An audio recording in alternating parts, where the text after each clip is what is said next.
இப்போ ஜனநாயகன் வரப்போகுது. அப்போ வச்சுக்கிட்டு இருக்கிறோம் நான் ரொம்ப தெளிவாக இருக்கிறேன். இவர் ஜனநாயகத்துக்கு எப்படி டிக்கெட் வித்துறாருன்னு பார்த்துருவோம். ஒரு டிக்கெட்டை எடுத்து அப்படியே பஞ்சை கொடுக்குறாங்கல்ல, மன்றத்துக்குன்னு கொடுக்குறாங்கல்ல, இந்த மன்றத்துக்குன்னு கொடுக்கக்கூடிய டிக்கெட்டை அதை மன்றத்தினுடைய தலைமை வியாபாரி யாருன்னு புரிஞ்சுக்கங்க, அவர் வாங்கி அவரு ஒரு லாபத்துக்கு விற்கிறார். அதை அவரு தியேட்டர்ல இருக்கக்கூடிய ரசிகர் மன்ற கூட்டத்துக்கு விற்கிறார்.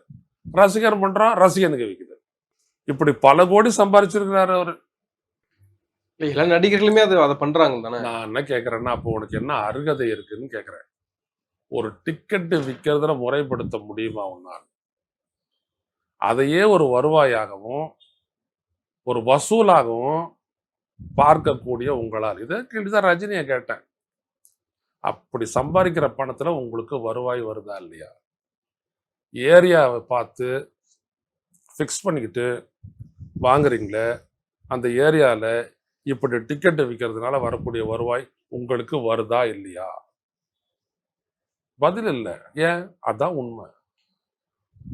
இவங்கெல்லாம் பெனிஃபிஷியரி.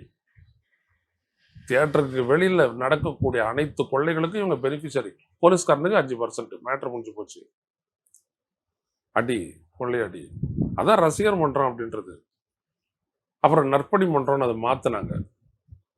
சில தடவை நல்லது செஞ்சுருக்கீங்க. அது கமல்ஹாசன் செஞ்சாரு, ரஜினிகாந்த் செஞ்சாரு, விஜயகாந்த் செஞ்சாரு. சிலர் மட்டும் ரொம்ப அர்த்தம் உள்ளதா, ரொம்ப அவங்களுடைய எதிர்காலத்துக்காக இப்போ சூர்யா செய்கிற மாதிரி செஞ்சுருக்கிறீங்க, அவ்வளோதான். மற்றபடி எல்லாருமே இந்த பாழும் வேலை தான் செய்கிறீங்க. அவனை அப்படியே வை அப்படின்ற வேலையை தான் செய்கிறீங்க. அடுத்த அண்ணாமலை, அதாவது அண்ணாமலையும் ஆர்.என். ரவியும் இல்லாத இடத்த இன்னைக்கு விஜய் நிரப்பிட்டு இருக்காருன்னு ஷானவாஸ் சொல்றாரு. அந்த கூட நம்ம எப்படி எடுத்துக்கிறது? சாரி, அதெல்லாம் நாங்கள் ஒத்துக்கல. அதாவது தமிழ்நாட்டு மக்கள்கிட்ட வந்துட்டு பாலிடிக்ஸை பாருங்க. அண்ணாமலை, ஆர்.என். ரவி, ஆட்டுக்குட்டி இவங்களாம் நிர்ணயிக்க போறதில்ல.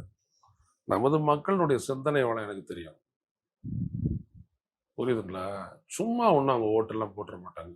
ஐ, அதெல்லாம் நீங்கள் 77 எம்ஜிஆர் நீங்கள் பார்க்குறீங்கன்னா 20 வருஷமா எம்ஜிஆரை பார்த்து வியந்துருக்குறாங்க.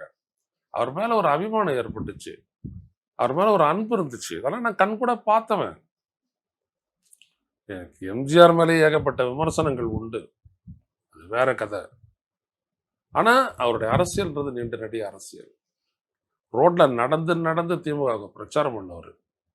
பெரிய அரசியல் எம்ஜிஆருடைய அரசியல்.